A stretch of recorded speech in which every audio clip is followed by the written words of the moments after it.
अब ये विधि की बात में हम दिनचर्या नामक एक अध्याय का व्याख्यान करते हैं अष्टांग हृदय का, जिन्होंने वाघभट्ट जी ने ग्रंथ लिखा है। उसके ऊपर हम थोड़ी सी चर्चा करेंगे, सूक्ष्म चर्चाएं करेंगे थोड़ी सी। अथा तो दिनचर्या अध्याय व्याख्यास्यामः इति ही भगवान आत्रेय स्माह, जैसा भगवान आत्रेय आदि महर्षियों ने बताया। उन ऋषियों ने जिन्होंने दीर्घ काल तक तपश्चर्या की, साधना की, और उनके आधार पर जिन्होंने जो विधि प्रस्तापित की है, उन विधियों को हम यहाँ बता रहे हैं, जैसा उन ऋषियों ने बताया, आत्रेय आदियों ने बताया। तो पूर्व में यहाँ पे संकल्पना ग्रंथकार लिखते हैं, ब्रह्म मुहूर्ते उत्तिष्ठितः स्वास्थ्य रक्षार्थ आयुष्य। यहाँ पे ब्राह्मे ब्राह्मे यानी कि ब्रह्म मुहूर्त में उठना चाहिए, विद्यर्थ है, आज्ञाकारी शब्द विधिलिंग है। वो बताता है कि ब्रह्म मुहूर्त में ब्रह्मकालीन समय पे सभी को उठना चाहिए। क्यों? तो उसके दो कारण बताते हैं। स्वस्थस्य रक्षार्थः, आयुष्य रक्षार्थः। दो रक्षा के लिए, किसकी? एक स्वास्थ्य व्यक्ति है, उन्हें अपने स्वास्थ्य की रक्षा, लॉन्गेविटी को टिकाने के लिए, स्वास्थ्य को टिकाने के लिए और लंबी आयु को टिकाने के लिए ब्राह्म्य मुहूर्त में उठना चाहिए। अब इसके कुछ कारण बताते हैं। पहला कारण है ब्रह्म मुहूर्त में उठने का,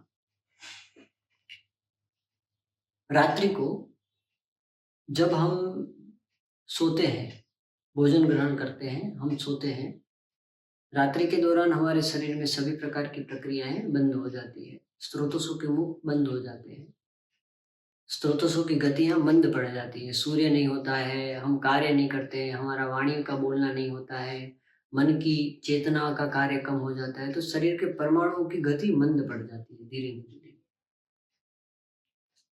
उस काल में शरीर में एक विशेष रूप का तंत्र कार्य करता है, और वो जो तंत्र होता है ये अग्नि का तंत्र होता है। ये समग्र स्रोतों से जो मल है, उस मल को अपने मुख में ले आता है। रात्रि को उत्तक तंत्र होते हैं कुछ विशिष्ट रूप के, नासिका के मल नासिका में आते हैं, अक्षि के मल आंख में आते हैं, कर्ण के मल कर्ण में आते हैं। उसी प्रकार से मूत्र के मल मूत्र के मार्ग में आते हैं। हमारे जो पुरुष के मल है वो मल मार्ग में आते हैं, वो सभी अपने अपने गुद मार्ग में आते हैं। सभी मल रात्रि को ये उत्तक तंत्र कार्य करता है, और सुबह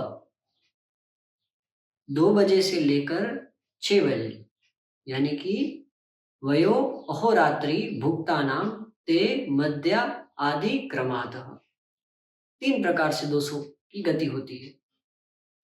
तो ये जो 2 से 6 का जो काल होता है, उस काल में वायु की गति होती है, अनुलोमित गति होती है, नीचे की तरफ गति करता है।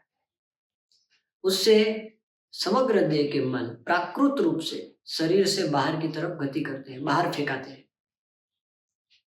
अब हम लोग सुबह ब्रह्म मुहूर्त में अगर नहीं उठते हैं, मतलब उस काल में हम नहीं उठते हैं, ब्रह्म मुहूर्त यानी कि सूर्य उदय से पूर्व की 2 घड़ी को ब्रह्म मुहूर्त बोलते हैं, यानी कि 96 मिनट 96 मिनट ब्रह्म मुहूर्त को बोलते हैं, सूर्य उदय से पूर्व की।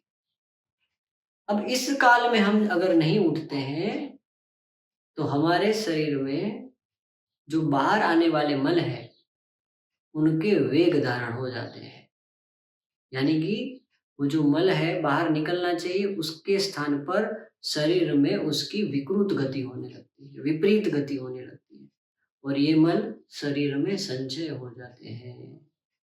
सुश्रुत बताते हैं कि विदृति आदि व्याधियों में, उदावर्त जन्य व्याधियों में और अन्य भी, गुल्मा, ग्रहणी यानी कि हृदय रोग, पेट की समस्याएं, आंतों की समस्याएं, अर्श है, आदि सभी प्रकार के विकार, इनका मुख्य कारण वेग धारण होता है। वेग धारण यानी कि प्राकृत वेग जो है, वो शरीर के बाहर आने का जो काल है, उस काल में उसको रोका गया, उसको धारण कर लिया, ये वेग धारण है।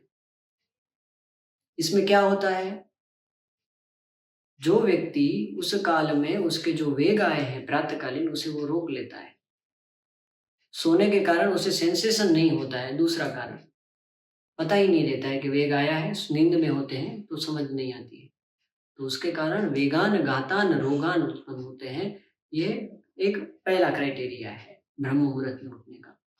ब्रह्म मुहूर्त में उठने से शरीर के सभी मल प्रातःकालीन प्राकृत रूप से निर्णय होते हैं, इसलिए ब्रह्म मुहूर्त में उठना चाहिए।